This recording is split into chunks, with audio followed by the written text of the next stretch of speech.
What's going on, everybody? Benji Kaiser here today, talking about how to get a job as a graphic designer, and better yet, is it hard to get into the graphic design industry? Is it hard to get your first job? Well, I'm going to talk a little bit about that and then talk about how to prepare to get a job as a graphic designer. Alright, your first job is going to be the hardest. Why? Well, if you go to a job posting, each time you go there, you'll see 1 to 5 years experience, or 2 to 3 years, or 10 years experience. And some of those positions are truly out of your league. Some of them are senior designers, creative directors, etc. You want to be looking more for the junior designer or the entry level or even internships. I did some internships before I got hired as a full-time graphic designer, and it was a great way to gain experience and put things on my resume that were no longer student work.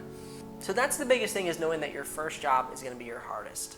If you're going to school to become a graphic designer, then you'll at least have a bachelor's degree on your resume at that time. You'll at least have a portfolio full of student work. And if you're a self-taught designer, hopefully you'll be working on improving your portfolio, getting clients on the side to build that portfolio. So in a sense, there's benefits to being self-taught and there's benefits to having a degree. With having a degree, some people will see your commitment, your dedication. They'll see that you can finish something, that you can be committed to something for 4 years. Whereas on the side, they'll see your hustle to do it on your own, to push yourself, to grow. It really just depends on the company. But let me say something about student work versus work that you've done for clients or work that you've done on the side.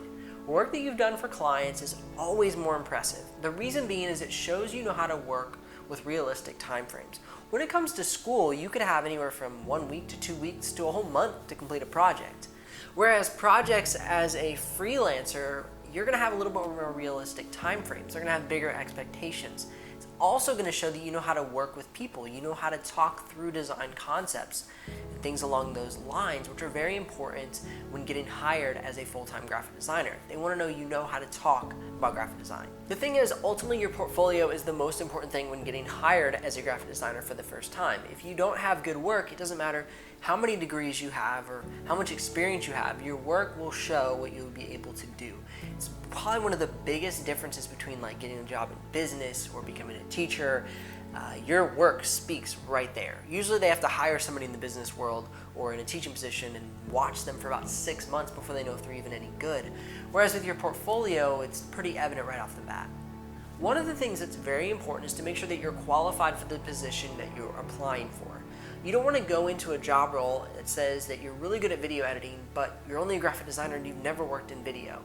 So make sure if you are applying for jobs, you're applying for jobs that are specifically for graphic designers, if you're a graphic designer, not something like digital media specialist or video production. I mean, that's pretty obvious, but just read through the job description and make sure you're qualified for those skills. Now, sometimes you can learn them on the job, and that's totally fine. But as a whole, the employer wants to know you'll be able to follow through and complete the tasks provided to you.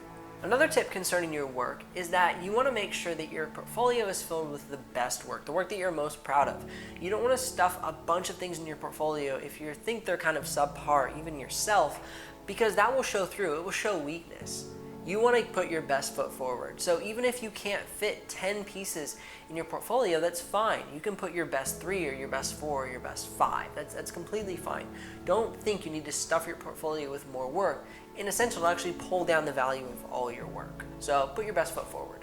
When it comes to showing your work in your portfolio, make sure you don't just place pictures in your portfolio. Make sure you talk about your design process.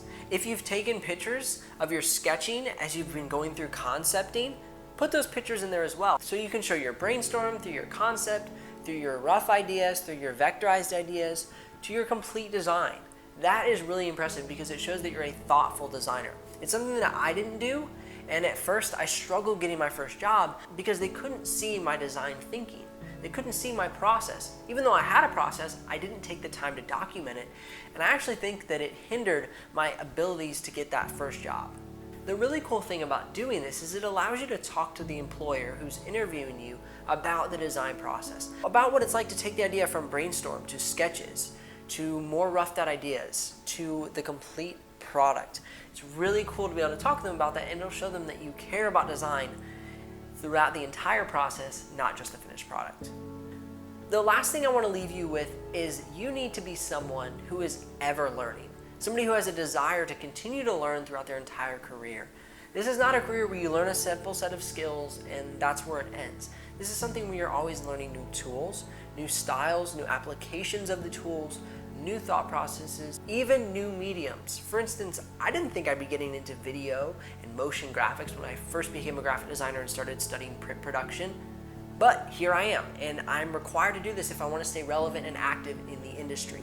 So that's one thing you have to realize is you want to be somebody who is willing to learn. And that's something you want to show when you're talking to a prospective employer about working with them, is that you have a desire to learn, you love the industry, and you're excited to grow. If you show up as a know-it-all who knows everything but secretly knows nothing, then you're far off the end goal of the graphic designer, and that's to be somebody who is a problem solver, who is always looking at new ways to solve the problems at hand. I hope this has helped you as far as how to get a job in the graphic design industry, and is it hard to get a job in the graphic design industry.